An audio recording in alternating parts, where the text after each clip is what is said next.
Every business wants good customer reviews. Every customer wants a good experience. So what happens when both sides click? Or in some cases, when they don't? From Yelp and Entrepreneur Media, this is Behind the Review.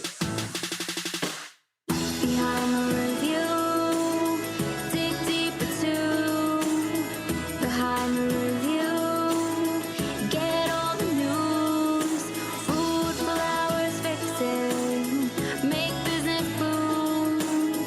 Behind the review, dig deep into. I'm Emily Washkovic, Yelp's small business expert. Behind the Review features conversations with business owners and customers who wrote one of their Yelp reviews. In our discussions, we talk about lessons they've learned that can be used by other businesses to improve their own reviews and their bottom line. This week, I'm talking to Aaron Rabkin, the owner, headlining performer, and sole employee of Trickery, a magical comedy experience in Chicago's Lakeview East neighborhood. And I talked to reviewer Jackie M., who found Trickery through a birthday outing for a friend. Jackie admits that a magic show wouldn't be her first thought when planning a night out with friends, but she had way more fun than she expected. Not only did she get to go out and enjoy time with friends, but she was thoroughly entertained. It was really nice. I didn't have any expectations for what this show could be. Sometimes when you go into a magic show, it can be cheesy. But I think maybe he got our sense of humor. He was able to entertain little kids and able to entertain adults too with his sense of humor and his character and pizzazz. I was actually very impressed with the level of performance that he gave. You can go see a super pricey show in Vegas, and here's this one-man show guy who's in Boys Town, and he's able to pull off that caliber. I didn't know what to expect, and we all walked away nodding our heads and saying, oh, wow, that was really good. I think he did it all by himself.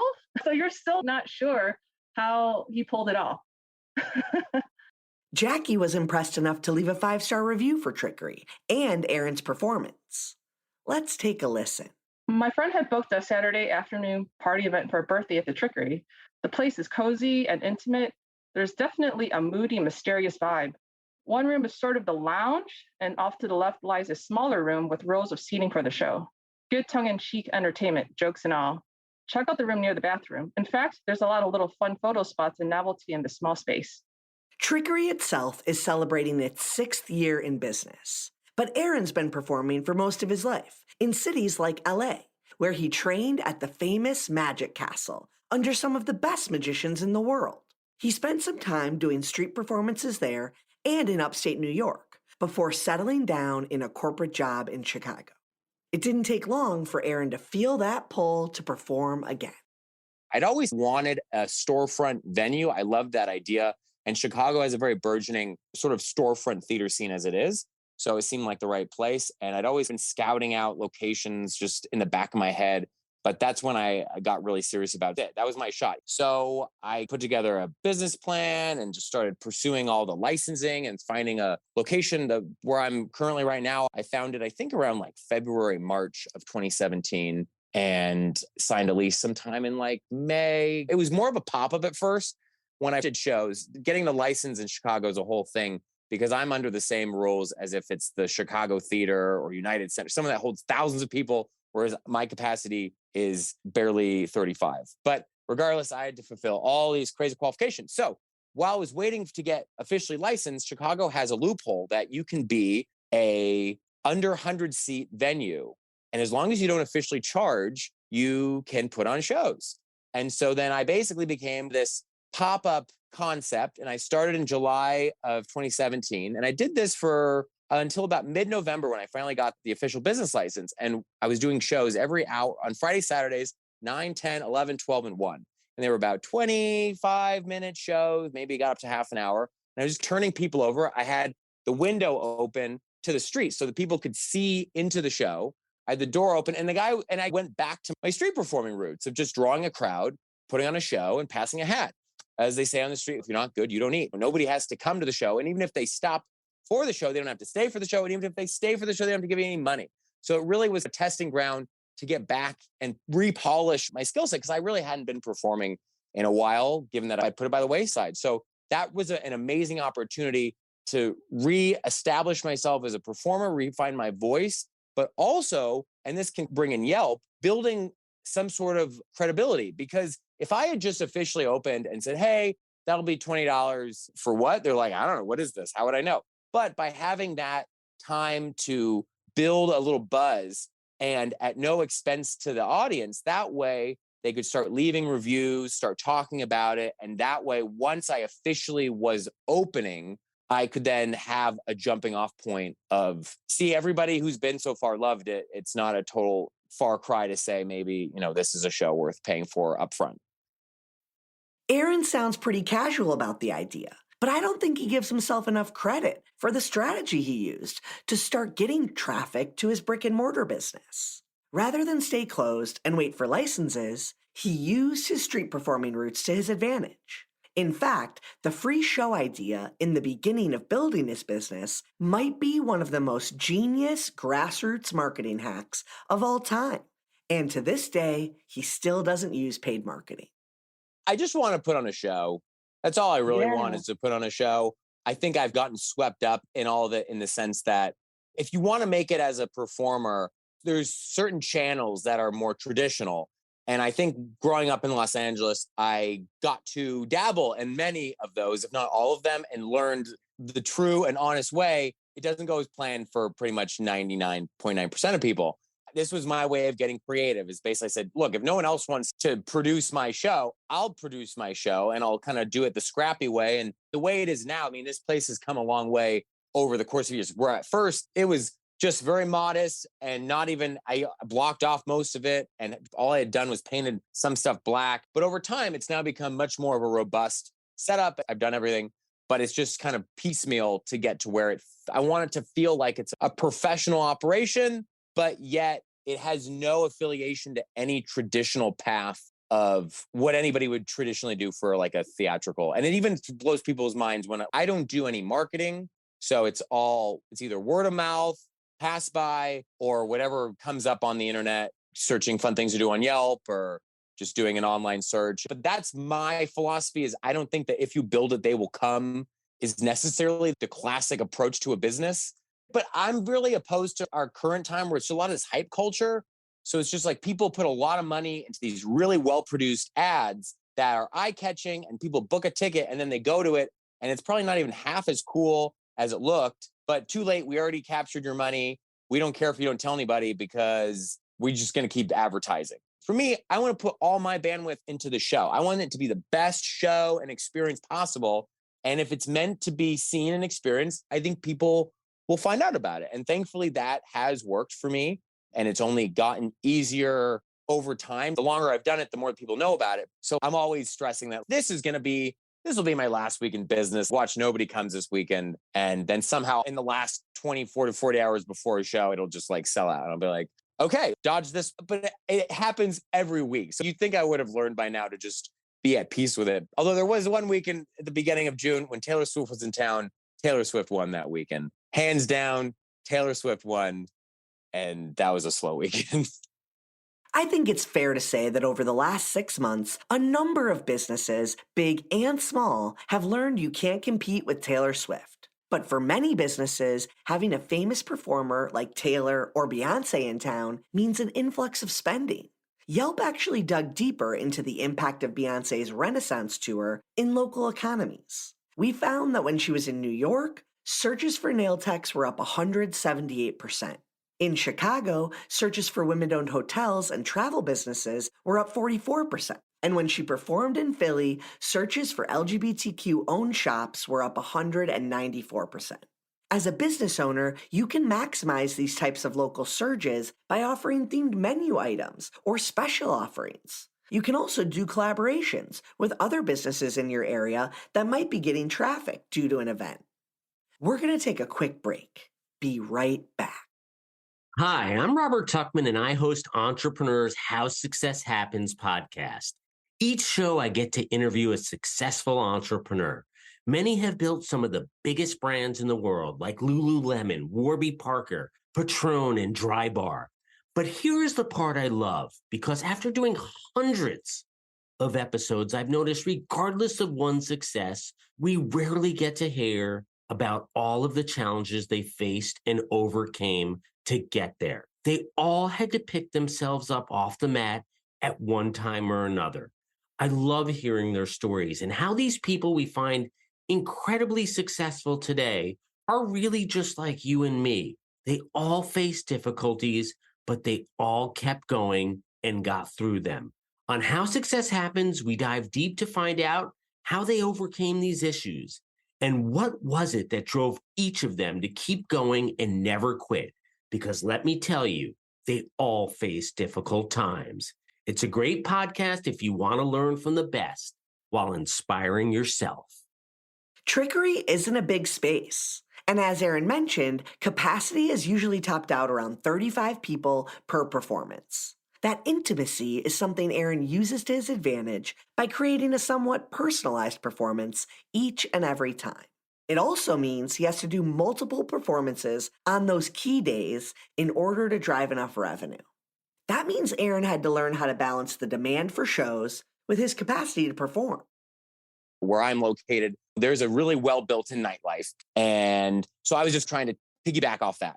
And that was my starting point. Then when I got to doing a real schedule, I knew I should probably stay 2 weekends, but I did need to have enough shows where I was at least giving myself a chance, because at first I wasn't selling out all my seats. So I wasn't having enough. I needed to have enough shows where that time's attendance equaled enough to cover expenses. So that was where I was thinking in terms of probably, I guess, Thursday. It's kind of like become the new Friday somehow, where people go out on Thursday. So I was like, okay, Thursday seems reasonable.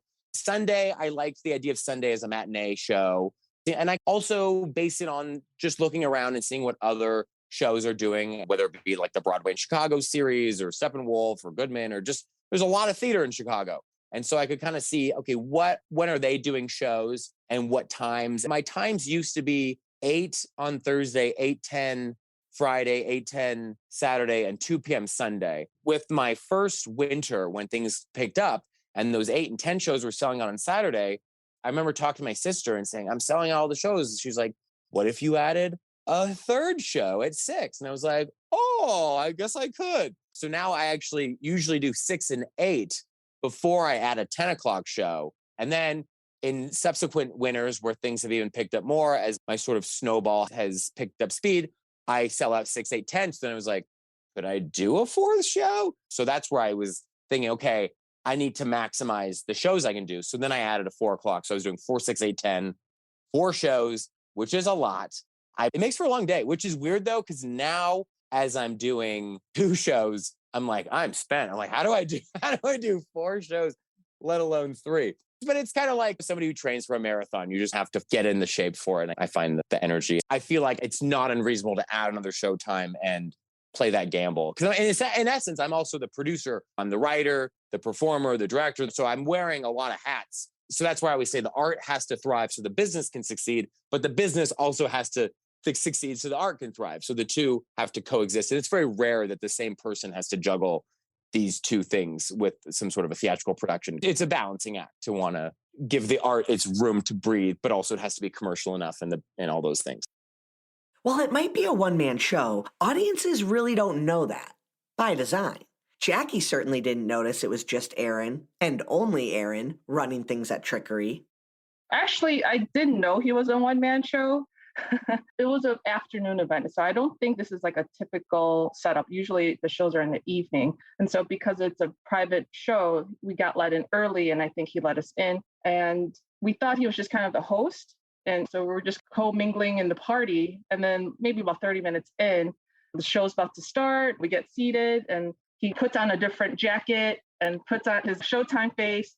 He actually, once in a while, he'll refer to someone in the back to help him out, but you never see the other guy behind the stage. So I'm like, wow, I think this guy is really a one-man show. He's like putting on the performance, he's putting on the music, maybe the lights, and whatever else he does. And I don't see anybody else. I think towards the end, I realized, I think this guy is just doing this all by himself.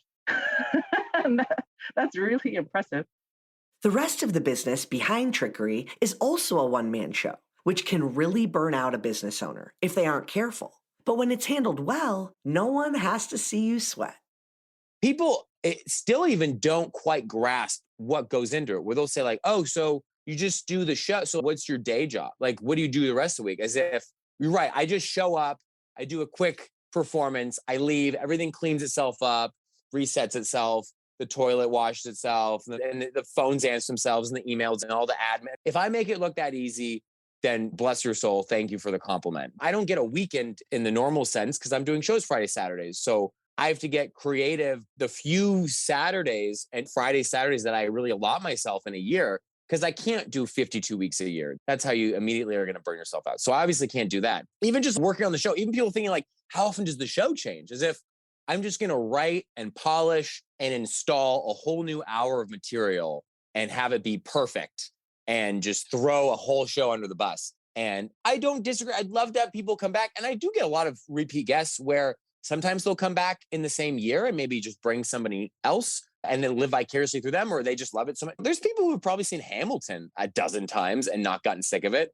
It's not like you go to Hamilton, you're like, really? Hamilton again? Come on, learn a new song already. I just feel like this is trying to be more of a theatrical production where even I'm kind of blown away that I'm still like, that's my golden rules. I still have to have fun at every show, because as long as I'm having fun, it's not unreasonable to expect that, okay, you were what? You were here 3 years ago and you came back. Thank you. First of all, thank you so much for repeat patronage. But also, it's easy to forget stuff. The show is ever evolving enough where the energy is always ebbing and flowing, and I'm finding little things to tweak, even if it's the same set list more or less. But it is neat when it's those really unique moments that people, because that's part of what makes this live entertainment, is every show is technically different. As much as I may say the same lines or do the same movements, in the grand scheme of the moment, it's an unpredictable situation, whatever somebody's going to say or do or what can happen. So I am very much improvising and ad-libbing and just being present and getting to enjoy that show myself, which is part of the fun of it all.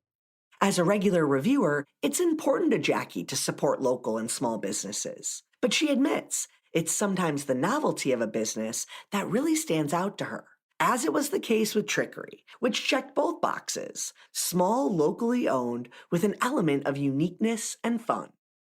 I'm a person who's attracted to novelty. So if I see something that looks interesting, then I'll go check out the place. Typically, I want to write positive reviews because I know I want to support small businesses. And if my reviews will help the business owner, and it also helps the people who are reading the reviews, saying like, hey, you know what? Maybe the person who's reading is similar to the other reader. And if they're interested in certain aspects of a business, then hopefully I can highlight that for them. So the reason why I write reviews is, number one, to keep notes for myself, just like you showed me. And then the second part is helping the wider audience kind of narrow down their choices. Some people are hesitant, and sometimes the reviews might push them one way or the other. And that's totally fine. And hopefully at the end, I can, especially small businesses, these reviews will help them out. And do I write everything? No, I write when I think I'm inspired to write. If it's a mediocre experience and it's a place that's super popular, I'm like, you know what? Let's get your expectations a little bit more normalized. But for majority of my reviews, it's mostly focused on the places I find are really good, and I want to go back to them. The support of small businesses is one of the top reasons people write reviews. And it goes without saying, it is appreciated by owners. Aaron found out quickly how important they can be to creating a thriving business. So before starting Trickery, I maybe would look up reviews for businesses here and there, but I never really thought much of them. But since starting this, it is clearly what drives business. People tell me all the time that they found it and then they looked up the reviews and the reviews were so good that they had to come. So clearly the reviews are mission critical. I could not do this without all of the really positive feedback, and that there are landing pages like Yelp for people to go and look it up and have it be pre-vetted. It goes a long way. I do read every review. I actually, more than even me, it's become a game. My dad, he is obsessed with people leaving Yelp reviews for Trickery. 5 stars only, of course. If somebody left one right now and I saw it, it would be a matter of hours before he sends me a text going, new 5-star review on Yelp. And he doesn't have the business profile to even tell him. That means he is manually going into the Yelp app, searching Trickery, and seeing if there's a new one. So he loves Yelp reviews. I love that reviews are something Aaron and his dad bond over. And according to our research, consumers don't necessarily trust a business that only has glowing 5-star reviews. They might even assume it could be fake. Though, as Aaron thoughtfully pointed out, Yelp has mechanisms in place to prevent and eliminate fake reviews. Trickery is one of Yelp's more rare birds in having only 100% 5-star reviews. According to Aaron, it's not all it's cracked up to be. It's actually very stressful because then that's part of where I have this level of expectation that people are coming into, whether or not they're even aware of it necessarily, I guess, because just like I know that I need to live up to this. So part of the stress for me is running this thing and making sure everything goes swimmingly and hits all these marks. And I have to be consistent. And that's part of why I can't just have it be a brand new show. And most of my audiences, their first time. I'm playing to very small audiences. So it's not like I'm going to burn through all of Chicago and its tourism community within 2 months. And here I am years later, I still meet people who live around the block, live around the corner. And they're like, oh, we've been passing this for years. And we finally decided to come. I was like, amazing. Even just within this neighborhood of Lakeview, there's 100,000 people just in this neighborhood, let alone all of Chicago Metro, even the Midwest up to Milwaukee. I meet people visiting from the immediate areas. I meet people from abroad. People are making this part of their trip to Chicago. There's billions of people. I don't think I'll run out anytime soon.